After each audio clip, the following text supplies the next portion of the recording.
Hi மக்களே, Theni to Kodaikanal போகலாமா? So last week Kodaikanal போயிருந்தோம்.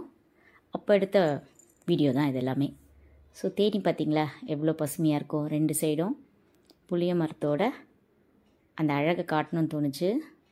ஸோ அதான் மோஸ்ட்டாக இந்த வீடியோ ஃபுல்லாக பார்த்திங்கன்னா இதே மாதிரி தான் ரோட் வியூவாக தான் இருக்கும்.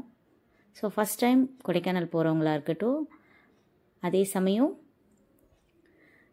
இது வரைக்கும் போகாதவங்களுக்கு இது ஒரு ஐடியாவாக இருக்கும். ஸோ இப்போ வந்து தேனி மெயின் ரோட்லேருந்து திண்டுக்கல் பக்கம் போயிட்டுருந்தோம் இல்லையா, இப்போ லெஃப்ட் கட் எடுத்து கொடைக்கானல் மலைப்பாதை ஏறுற இடம் இது தான். அங்கே வந்து பார்த்திங்களா போர்டு வச்சுருக்காங்க பாருங்கள். இங்கேருந்து கொடைக்கானல் வந்து 46 கிலோமீட்ரு. ஸோ இடையில பண்ணக்காடு, தாண்டிக்குடி இந்த மாதிரி நிறைய வில்லேஜஸ் இருக்குது. அப்படியே இந்த மலை ஏறுறப்போ லைட்டாக மேடு ஏறுது பார்த்திங்களா. இப்படி தான் கொடைக்கானலோட ஃபஸ்ட்டு என்ட்ரி பாயிண்ட் ஸ்டார்ட் ஆகும். இதுக்கப்புறம் காடு மலை எல்லாம் கலந்து வரும். அதாவது ஹில் ஸ்டேஷன், மலைகளின் இளவரசியை பார்க்க நம்ம போயிட்டுருக்கோம். ஸோ இதே பை ரோட் ட்ராவல் தான் அதிகமாக இருக்கும். ஸோ ஏற்கனவே தெரிஞ்சவங்க வீடியோவை ஸ்கிப் பண்ணிவிடுங்க. புதுசாக பார்க்குறவங்களுக்கு இது ஒரு புது எக்ஸ்பீரியன்ஸாக இருக்கும். ஸோ நேரில் வந்துட்டு போன ஃபீல் இருக்கணுன்றதுக்காக தான் நான் இந்த மாதிரி ஷூட் பண்ணேன் என்னுடைய தாட்டில் இருந்து. ஸோ இங்கே ஃபஸ்ட்டு ஒரு செக் போஸ்ட் இருக்கும். காரில் போகிறதுக்கும் இதெல்லாம் நம்ம போகலாம். பஸ்ஸில் போகிறப்பையும் இதெல்லாம் நீங்கள் கிராஸ் பண்ணி தான் போகணும். எல்லாத்துக்கும் ஒரே ரோடு தான். வழி நெடுகு குரங்குலாம் நிறையா இருந்துச்சு, பார்த்துட்டே போனோம். இங்கே வந்து பாஸ் இருக்குது. இப்போது செப்டம்பர் வரைக்கும் எக்ஸ்டென்ஷன் பண்ணியிருக்காங்க. இந்த சம்மரில் வந்து ஆரம்பித்த இந்த பாஸ் வந்து செப்டம்பர் வரைக்கும் எக்ஸ்டெண்ட் பண்ணியிருக்காங்க. ஸோ ஒரு ஆன்லைனில் ஜஸ்ட் ஒரு பெர்மிஷன் மாதிரி வாங்கிட்டு கிளம்பிடலாம். ஒரு நாளைக்கு இத்தனை வண்டி தான் போகணும் அப்படின்னு ஒரு ரூல்ஸ் இருக்குது. நம்ம வண்டி நம்பர், அப்புறம் எத்தனை நாள் நம்ம தங்க போகிறோம், எந்த டேட்டு, இந்த மாதிரி டீட்டெயில்ஸ்லாம் அவங்க எடுத்துக்கிறாங்க. வேறு ஒன்றும் இல்லை. ஸோ ஏறும் போதே பார்த்தீங்கன்னா அங்கேருந்து கீழே பார்க்கும்போது இப்படி ஒரு பெரிய டேம் இருக்கும். ஸோ அதை பார்த்துட்டே போகலாம். சைட் வியூ ஃபுல்லாக இப்போ கொஞ்சம் கொடைக்கானலில் வந்து மழை அடிக்கடி, மதியத்துக்கு மேலே மழையும் வெயிலும் கலந்து தான் இருக்குது. ஏன்னா கேரளாவில் இப்போ வந்து மழை சீசன் இல்லையா, இது வந்து மேற்கு தொடர்ச்சி மலை தானே, அதனால் அதனுடைய சாரல் இங்கேயும் இருக்குது. அடிக்கடி மழை பெய்யறதுனால ரொம்ப பசுமையாக இருந்துச்சு. நாங்கள் லாஸ்ட் டைம் போனது பார்த்திங்கன்னா டிசம்பரில், அதுக்கு முன்னாடி போயிருந்தோம். அப்போ விட இப்போ ரொம்ப பசுமையாக ஃபீல் ஆச்சு.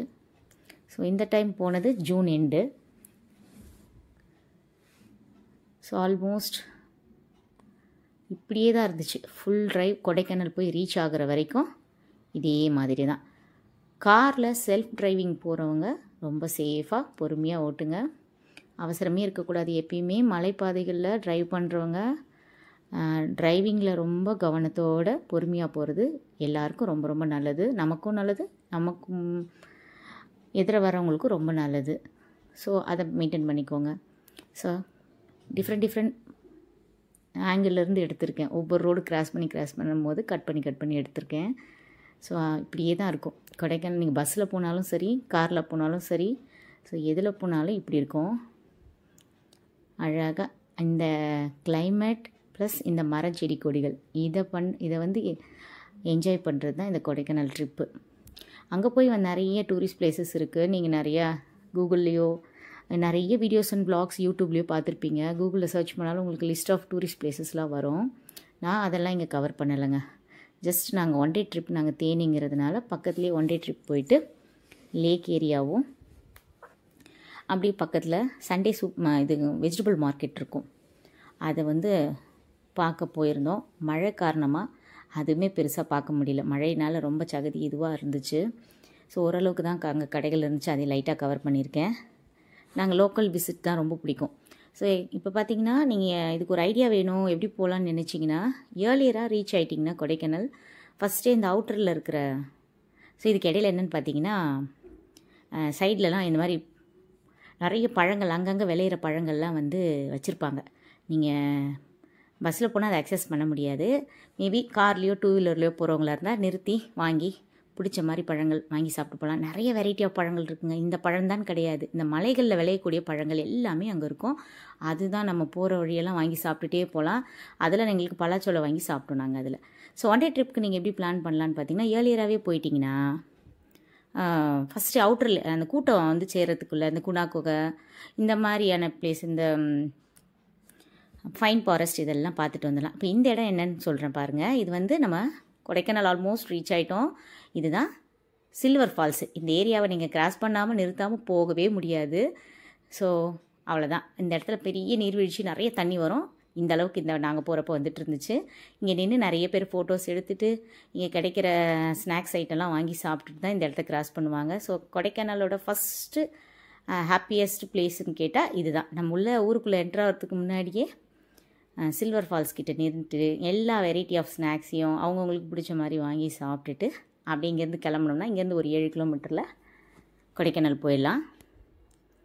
அவ்வளோதான். நாங்களும் எங்களுக்கு பிடிச்ச மாதிரி எல்லாம் வாங்கி சாப்பிட்டுட்டு வேர்க்கல்லாம் வாங்கி சாப்பிட்டுட்டு கிளம்பியாச்சு. ஆனால் கிளம்புறதுக்குள்ளே என்னென்னு பார்த்தீங்கன்னா, அங்கேயுமே மழை வந்துருச்சு. நான் இப்போ ஷூட் பண்ணுறதுக்கும் கரெக்டாக இன்னொரு 10 நிமிஷம் கழித்து பாருங்கள், மழை ஸ்டார்ட் ஆகிடுச்சு. இந்த கிளைமேட்டில் மழை வரும்னு நமக்கு தெரியாது. என் பையன் நூடுல்ஸ் கேட்டான்னு வாங்கி கொடுத்துட்ருந்தோம். அந்த நூடுல்ஸ் ஆறுறதுக்குள்ளே மழை வந்துச்சு பார்த்திங்களா. அப்புறம் நாங்கள் ஒரு 1/2 அன் ஹவர் இருந்துட்டு கிளம்பிட்டோம். ஏன்னா மழை நிற்கிற மாதிரி தெரியல. ஸோ நான் ஈவினிங்கே ரிட்டன் ஆகணுன்றதுனால கார் தானே அப்படின்னு சொல்லி கிளம்பியாச்சு. ஸோ இப்படி தாங்க. ஸோ இந்த ஃபஸ்ட்டு வீடியோக்கும் இந்த வீடியோக்கும் ரொம்ப டைம் டிஃப்ரென்ஸ்லாம் இல்லை. ஆனால் பார்த்திங்கன்னா எந்த அறிகுறியும் இல்லாமல் சடனாக மழை பெய்யுறதோ மறுபடியும் நின்றுட்டு மறுபடியும் நார்மலாக வெயில் காயறதோ இந்த இடத்தோட ஸ்பெஷல் மாதிரி வச்சுக்கோங்களேன். என்ஜாய் பண்ணலாம். மிஸ்டெல்லாம் வந்துடும். நம்ம ஊர்லேயும் மழை பெய்யும் நின்றோம், வெயில் காயும், அதெல்லாம் ஓகே தான். பட் இங்கே இடங்களில் இந்த மாதிரி ஹில் ஸ்டேஷனில் என்ன ஸ்பெஷல் போகாதவங்களுக்காக நான் சொல்கிறேன். இந்த மாதிரி மிஸ்ட்டு ஃபார்ம் ஆகிடும். இந்த டிஃப்ரெண்ட்டாக மாறிக்கிட்டே இருக்கிற கிளைமேட்ஸ் வந்து நமக்கு அப்படியே ரொம்ப ஒரு அமைதியாக, ஒரு ஹாப்பியாக, என்ன சொல்கிறது, சந்தோஷத்தோடு நம்ம இதை வந்து அப்படியே என்ஜாய் பண்ணலாம். அந்த மாதிரி இருக்கும். அதுதான் இவ்வளோ ஹைட் ஏறி நம்ம போகிறதுக்கான விஷயமே அங்கே அதுதான். வேறு மற்றபடி எல்லா இடங்களையும் இப்போல்லாம் எல்லாமே கிடைக்கிது. ஸோ இது இந்த மூஞ்சிக்கல்ன்றது தான் நம்ம கொடைக்கானல் என்ட்ரு ஆகிட்டோன்றதுக்கான ஃபஸ்ட் பாயிண்ட்டுன்னு வச்சுக்கோங்களேன். அதுக்கப்புறம் நாங்கள் ஃபஸ்ட்டு எடுத்தோடனே லேக் ஏரியா போயிட்டோம். ஸோ லேக் ஏரியாவில் கார் வந்து லேக் என்ன ஸ்பெஷல்னால் எனக்கு தெரிஞ்சது நான் சொல்லிடுறேன். நம்ம கொஞ்சம் ஹைட்டில் போய் நின்று பார்த்தோன்னா இந்தியன் மேப்போட ஷேப்பில் இருக்கும் இந்த லேக். நம்ம இந்தியா மேப்பு இருக்கு இல்லையா, அந்த ஷேப்பில் இருக்கும். அதுதான் கொடைக்கானல் லேக்கோட ஸ்பெஷல், எனக்கு தெரிஞ்ச ரொம்ப ரொம்ப ஸ்பெஷல். ஸோ லேக்கை சுற்றி வர்றதுக்கு ஒரு 8 கிலோமீட்டர் வரும். ஸோ கார்லேயே நாங்கள் மெல்லமாக சுற்றி வந்தோம். அந்த மிஸ்ட்டு ப்ளஸ் வாட்டரு, இந்த செடி கொடிகள் எவ்வளோ அழகாக இருக்குது பாருங்கள். பொறுமையாக அதை சுற்றி வந்தாலே ஒரு ஹாப்பியாக இருந்துச்சு. அதுக்கப்புறம் இறங்கி போட்டிங் போய்க்கலாம். பக்கத்துலேயே வந்து பூங்கா இருக்குது. அங்கே போனால் நிறைய ஃபோட்டோஸ் எடுத்துக்கலாம். அதுக்கப்புறமா செட்டியார் பார்க் போனீங்கன்னா அங்கே பக்கத்துலேயே குறிஞ்சி ஆண்டவர் கோயில் இருக்குது, அதை கவர் பண்ணிக்கலாம். ஸோ ஒரு ஏரியா போகிறப்போ நம்ம அதை ரிலேட் பண்ணி கவர் பண்ணால் எல்லாத்தையும் பார்த்துலாம். அதுக்கப்புறம் பஸ் ஸ்டாண்ட் பக்கத்தில் போனீங்கன்னா கோக்கர் வாக் இருக்குது, அதையும் பார்க்கலாம். வாக் பண்ணி போனோம்னா நிறைய இந்த மாதிரி பள்ளத்துக்குள்ளேருந்து மிஸ்ட் கிளம்பி வர்றது பார்க்க ரொம்ப அழகாக இருக்கும் கோக்கர் வாக்கில். அவுட்டரில் போனீங்கன்னா குணா குகை, அதுக்கப்புறம் ஃபைன் ஃபாரஸ்ட்டு, இன்னும் அந்த மாதிரியான பிளேசஸ்லாம் இருக்கும். ப்ளஸ் பார்த்திங்கன்னா ரொம்ப ஸ்பெஷல் பார்த்திங்கன்னா பூம்பாறை போனீங்கன்னா குழந்தை வேலப்பர் இருப்பார். கரெக்டாக கொடைக்கானல்லேருந்து கிட்டத்தட்ட ஒரு 13 to 17 கிலோமீட்டருக்குள்ளே வரும்.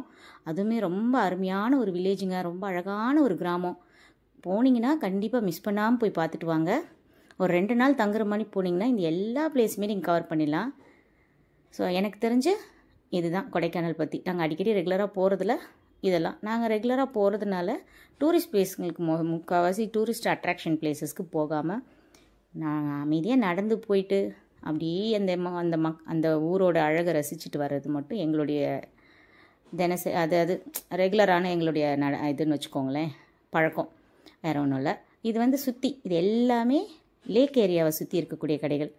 அப்புறம் இங்கே வந்து ஒரு ஸ்பெஷலுங்க, நம்ம கொடைக்கானல்னாலே நிறைய வீடியோலாம் கவர் பண்ணியிருக்காங்க நிறைய வ்ளாகர்ஸ். என்னன்னு கேட்டிங்கன்னா அந்த பேஸ்ட்ரி கார்னருங்க. அங்கே வந்து சூப்பராக இருக்கும் பப்ஸு எல்லாமே அப்படின்னு சொல்லியிருக்காங்க. நான் இது வரைக்கும் டேஸ்ட் பண்ணதில்லை. ஸோ நீங்கள் போய் ட்ரை பண்ணி பாருங்கள் வேணுன்றவங்க கண்டிப்பாக. ஏன்னா நிறைய பேர் நல்லா இருக்குன்னு சொல்லியிருக்காங்கன்னா கண்டிப்பாக நல்லாயிருக்கும் இல்லையா. ஸோ ட்ரை பண்ணி பாருங்கள். எனக்கு அதில் பெருசாக இன்ட்ரெஸ்ட் இல்லை. ஸோ நாங்கள் போயிட்டு அப்படியே நான் சொன்ன மாதிரி ஒரே தண்ணியும் இதுவுமா இருந்துச்சு, அதனால் ரொம்ப கவர் பண்ண முடியல. அவ்வளோதான். ஓரளவுக்கு வெஜிடபிளும் பார்த்துட்டு ஓரளவுக்கு வாங்கிட்டு அப்படியே வந்தாச்சு. இந்த சண்டே டைமில் நம்ம ஊரில் போடுற மாதிரி தான் இங்கே என்ன கொஞ்சம் இந்த மலையில் விளையக்கூடிய இந்த காய்கறிகள் வந்து கிடைக்கும். அது ஒன்று தான் இங்கே ஸ்பெஷல், வேறு ஒன்றும் இல்லை. கொடைக்கானல் மலைப்பூண்டு ஸ்பெஷல். இந்த violet colour cabbage, violet colour முள்ளங்கி இதெல்லாமே இங்கே இருக்கும். மற்றபடி ஆஸ் யூஷுவல் எல்லா ஊர்கள்லையும் நடக்கிற மார்க்கெட் தான் இங்கே. இதுதான் சம்திங் ஸ்பெஷல்னால் இந்த மாதிரி விஷயங்கள் இங்கே ஸ்பெஷல். இந்த மலைகள்லேயே விளையக்கூடியது ப்ளம்ஸாக இருக்கட்டும், அப்புறம் உருளைக்கிழங்காக இருக்கட்டும், இதெல்லாம் ரொம்ப நல்லாயிருக்கும். உருளைக்கிழங்கு நம்ம மற்ற உருளைக்கிழங்குகளை விட கொடைக்கானல் உருளைக்கிழங்கு ரொம்பவே நல்லாயிருக்கும். அதுதான். அதுக்கப்புறமா அப்படியே ஒரு நடந்துகிட்டே எல்லா கடைகளையும் வேடிக்கை பார்த்துட்டு அங்கே ஒரு டீ குடித்தோம். கொஞ்சம் கம்மல் பர்ச்சேஸ் பண்ணோம். எல்லாமே ரொம்ப விலை அதிகம்லாம் சொல்ல முடியாதுங்க. மற்ற நிறைய டூரிஸ்ட் பிளேஸ்க்கு போயிருக்கிறோம் நாங்கள். அதை கம்பேர் பண்ணும்போது கொடைக்கானலில் வந்து ஓகே தான், விலை ரொம்ப ஜாஸ்தின்லாம் சொல்லிட முடியாது. நியாயமாக தான் இருக்கும், ரீசனபிளாக தான் இருக்கும். கம்மல் இந்த மாதிரி ஐட்டங்கள் சொல்கிறேன் நான். இந்த லேடிஸோட இந்த ஐட்டம்லாம் பார்த்திங்கன்னா ஓகே தான், வாங்கிட்டு வரணும்னு தோன்ற அளவுக்கு கலெக்ஷனும் இருக்கும். நீங்கள் அஃபோர்ட் பண்ணுற அளவுக்கு ப்ரைஸும் நார்மலாக தான் இருக்கும். அப்புறம் இடையில இந்த மாதிரி செல்ஃபி, இந்த மாதிரி வீடியோஸ் இதெல்லாம் அப்படியே எடுத்துகிட்டு இது எக்ஸாக்டாக இது பார்த்திங்கன்னா lake, front of the lake, boating போவாங்க இல்லையா அந்த பிளேஸு அண்ட் பார்க்கிங் ஏரியாங்க. இங்கே வந்து ஒரு 50 ரூபா கொடுத்துட்டா காருக்கு வந்து 50 ரூபா வாங்குறாங்க. பெரிய வெஹிக்கிளுக்கு எவ்வளோன்னு தெரியல. ஸோ இங்கே பார்க் பண்ணிவிட்டு இங்கேவே இந்த லேக்கை சுற்றி என்னெல்லாம் இருக்குதுன்னு சொல்கிறேன் பாருங்கள். நீங்கள் குதிரை சவாரி போய்க்கலாம், அப்புறம் சைக்கிளிங் பண்ணிக்கலாம், சுற்றி இந்த லேக்கை சுற்றி வரலாம். ½ அன் ஹவருக்கு இவ்வளோ ரேட்டு, இந்த லேக்கை சுற்றி வந்தால் இவ்வளோ ரேட்டுன்றது மட்டும் கொஞ்சம் டிஃபர் ஆகும். ஒரு 50 ரூபாலேருந்து ஸ்டார்ட் ஆகும் அந்த ப்ரைஸு. குதிரை சவாரி வந்து அதே மாதிரி தான், ஒரு ½ அன் ஹவருக்கு டைம் கணக்கு இல்லை, அந்த ½ லேக் வரைக்கும் போனால் இவ்வளோ ரேட், அந்த மாதிரி 250லேருந்து ஸ்டார்ட் ஆகுதுங்க. ஓகேவா? எங்கள் பாப்பாவை மட்டும் நாங்கள் ஏற்றி விட்டுட்டு சும்மா ஒரு 10 நிமிஷத்தில் ஒரு கொஞ்சம் தூரம் வரைக்கும் கூட்டிகிட்டு போயிட்டு வந்துடுவாங்க. அவங்களே குதிரைக்காரவங்களே சைக்கிளில் உட்காந்துட்டு இந்த குதிரையை கண்ட்ரோல் பண்ணிவிட்டு கூட்டிகிட்டு போயிட்டு வருவாங்க. அதெல்லாம் சேஃபாக செஞ்சுருவாங்க. ஸோ ஃபஸ்ட் டைம் வரவங்களுக்கு இதெல்லாம் தெரிஞ்சுக்கோங்க, அதுக்காக தான் சொல்கிறேன். ஏற்கனவே தெரிஞ்சவங்க என்னம்மா இதெல்லாம் ஒரு விஷயம்னு சொல்லிட்டு இருக்கேன்னு நினைக்காதீங்க, தெரியாதவங்களுக்காக தான். ஸோ சைக்கிள் சொன்னீங்க பார்த்தீங்களா, சைக்கிளிங் வேணால் நம்ம ரெண்ட் எடுத்துகிட்டு அப்படியே நம்ம விருப்பங்க ½ லேக் போனாலும் சரி, இல்லை ஃபுல் லேக் 8 கிலோமீட்டர் சுற்றி வந்தாலும் நம்ம இஷ்டம் தான். மழை பெஞ்சதுனால எல்லாம் இதெல்லாம் அடைச்சி வச்சிட்டாங்க. அப்புறம் பார்த்திங்கன்னா பலூன் ஷூட்டிங் இருக்கும், கேம்ஸு, ஸ்நாக்ஸு அண்ட் உங்களுக்கு பர்ச்சேஸ், இது எல்லாமே போதுன்ற அளவுக்கு இங்கே கிடைக்கும். கொடைக்கானல் வரும்போது குழந்தைங்களுக்கு நல்ல என்டர்டெயின்மெண்ட்டாக இருக்கும். அவங்க எதனாலும் என்ஜாய் பண்ணிக்கலாம், போட்டிங் போனாலும் என்ஜாய் பண்ணிக்கலாம். ஸோ அவ்வளோதான், ஃபைனலாக முடிச்சுட்டு ஒன் டே ட்ரிப்பை கம்ப்ளீட் பண்ணிவிட்டு கொடைக்கானலுக்கு பை பாய் சொல்லிவிட்டு இடையில ஒரு வியூ பாயிண்ட் இருந்துச்சு, அங்கே உட்காந்து நிறைய ஃபோட்டோஸ்லாம் எடுத்துகிட்டு அப்புறமா மலையை விட்டு கீழே இறங்கின உடனே ப்ளஸ் ஏறும்போதும் இறங்கும் போதும் அந்த ஸ்டார்டிங் பாயிண்ட்லேயே சுக்குமல்லி கடை ஒன்று இருக்கும். அங்கே வந்து நல்ல ஒரு சுக்குமல்லி காஃபி கொடுப்பாங்க. அதை வாங்கி குடிச்சிட்டு ஏறினோம்னா வாந்தி வராது. திரும்ப போகிறப்போ ஃபினிஷிங்காக ஒரு காஃபி குடிச்சிட்டு முடித்தோம்னா ஹாப்பியாக வீட்டுக்கு போயிடலாம். இது எங்களோட பழக்கம். ஸோ உங்களுக்கு வேணும்னா ட்ரை பண்ணி பாருங்கள். அங்கே ஒரு பெட்ரோல் பங்க் பக்கத்துலேயே உங்களுக்கு பார்க்கும்போதே தெரியும், நீங்கள் வண்டியில் வரும்போதே காரில் வரவங்களா இருந்தால் கம்பல்சரி அங்கே ஸ்டாப் பண்ணிவிடுவீங்க, ஏன்னா அந்தளவுக்கு இருக்கும் அங்கே. அவ்வளோதான். ஒவ்வொரு இடங்கள்ல இந்த வானம், அந்த மலைகள் அடியிலேருந்து கிளம்பக்கூடிய அந்த மேகமூட்டம் பார்த்திங்களா, பனிமூட்டம், மேகமூட்டம் இல்லை பனிமூட்டம், அதெல்லாம் அப்படியே ஒரு ஃபோட்டோ எடுத்து ஒரு வீடியோ எடுத்துகிட்டு ஹாப்பி மெமரிஸ். எத்தனை தடவை போனாலும் சலிக்காத ஒரு ஊருன்னு கேட்டிங்கன்னா கொடைக்கானல் தான். பக்கத்தில் இருந்தாலுமே அடிக்கடி போகக்கூடிய ஒரு இடம். ஒவ்வொரு கிளைமேட் சேஞ்ச் ஆகும்போதும் போயிட்டு வரணும்னு மனசு ஆசைப்படும். சில நேரங்களில் நினச்சது உடனே நிறைவேறும், பல நேரங்களில் நம்ம நினைப்போம் நடக்கும், எப்பயாச்சும் ஒரு நடவு நடக்கும். நம்ம ஒரு கிளைமேட்டுக்கு போகணுன்னு ஆசைப்பட்டிருப்போம், அதெல்லாம் முடிஞ்சு அது சம்மந்தமே இல்லாத கிளைமேட் ஒன்று இருக்கும் பார்த்திங்களா, அப்போ நடக்கும். ஸோ அது மாதிரி தான் எல்லோரும் லைஃப்னு நினைக்கிறேன். இந்த விலாக் போடுறதே எனக்கு ஒரு ஹாப்பினஸ் தாங்க. இது எத்தனை பேர் பார்ப்பீங்கன்னு எனக்கு தெரியல, எத்தனை பேருக்கு இது தேவைப்படணும் எனக்கு தெரியல. பட் எனக்கு என்னமோ இதை கான்ஃபிடெண்ட்டாக புதுசாக பார்க்குறவங்களுக்கு, கொடைக்கானல் இது வரைக்கும் நம்ம போகலையேன்னு ஃபீல் பண்ணுறவங்களுக்கு இப்படி தான் இருக்கும் கொடைக்கானல் அப்படின்னு நீங்கள் தெரிஞ்சுக்கிறதுக்கு இது ஒரு யூஸ்ஃபுல்லான வீடியோவாக இருக்கும்னு நான் நம்புகிறேன். ஸோ அந்த கான்ஃபிடென்ட்டோடையே இதை உங்களுக்கு நான் அப்லோட் பண்ணுறேன். ஆல்மோஸ்ட் வீடியோ டன் ஆகிடுச்சு. இவ்வளோ லென்த்தியான வீடியோலாம் போடுறாங்களா அப்படின்னு நினைக்காம ஒரு கொடைக்கானல் போயிட்டு வந்த ஒரு ஃபுல் எக்ஸ்பீரியன்ஸ் கொடுக்கணுன்னு நான் எனக்கு தெரிஞ்ச விஷயங்களை கவர் பண்ணியிருக்கேன். ஸோ இதுதாங்க, இந்த இயற்கை அழகை ரசிக்கணும்னு நினைக்கிறவங்க கண்டிப்பாக ஒரு தடவையாச்சும் கொடைக்கானல் போயிட்டு வாங்க. கொஞ்சம் தூரத்துலேருந்து வரவங்க குறைஞ்சது 2 நாள் எடுத்துக்கோங்க. பக்கத்துலேயே இருக்கிறவங்க கண்டிப்பாக போயிருப்பீங்க, உங்களுக்கு நான் கைட் பண்ண வேண்டிய அவசியம் இருக்காது. தெரியாதவங்க தெரிஞ்சுக்கோங்க, தெரிஞ்சவங்க ஸ்கிப் பண்ணிக்கோங்க. ஸோ இவ்வளோ நேரம் பொறுமையாக பார்த்ததுக்கு ரொம்ப ரொம்ப நன்றி.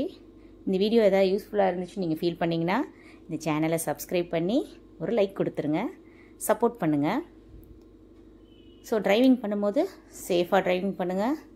எப்பயுமே நம்மளுடைய ஹாப்பினஸ் எவ்வளோ முக்கியமோ அதே சமயம் நம்மளுடைய ஃபேமிலியோட சேஃப்டி ரொம்ப ரொம்ப ரொம்ப முக்கியம். அதில் ஃபோக்கஸ்டாக இருங்க. அதுக்கப்புறம் உங்களுடைய ஹாப்பினஸ்ஸை என்ஜாய் பண்ணுங்கள். நாங்களும் நிறைய ஃபோட்டோஸ். ஸோ இதெல்லாம் யார் எடுத்தான்னு பார்த்தீங்கன்னா என் பையன்தான் எல்லாத்தையும் எடுத்துகிட்டு நல்ல மம்மிக்கு ஹெல்ப் பண்ணியிருக்கான்லங்க. ஸோ கொடைக்கானலுக்கு பாய் சொல்லிட்டு தேனிக்கு வெல்கம் பண்ணி கிளம்பியாச்சு. அவ்வளோதாங்க. நைட் ஆகிடுச்சு பார்த்தீங்களா. ஒரு 7:38 நாங்கள் வீடை ரீச் பண்ணிட்டோம். பாய். இன்னொரு நல்ல விலாகில் பார்க்கலாம். ஸோ இது போன்ற நல்ல வீடியோக்கள் அடுத்தடுத்து வரும். சேனலை சப்ஸ்கிரைப் பண்ண மறக்காதீங்க. தேங்க்ஸ் ஃபார் வாட்சிங்.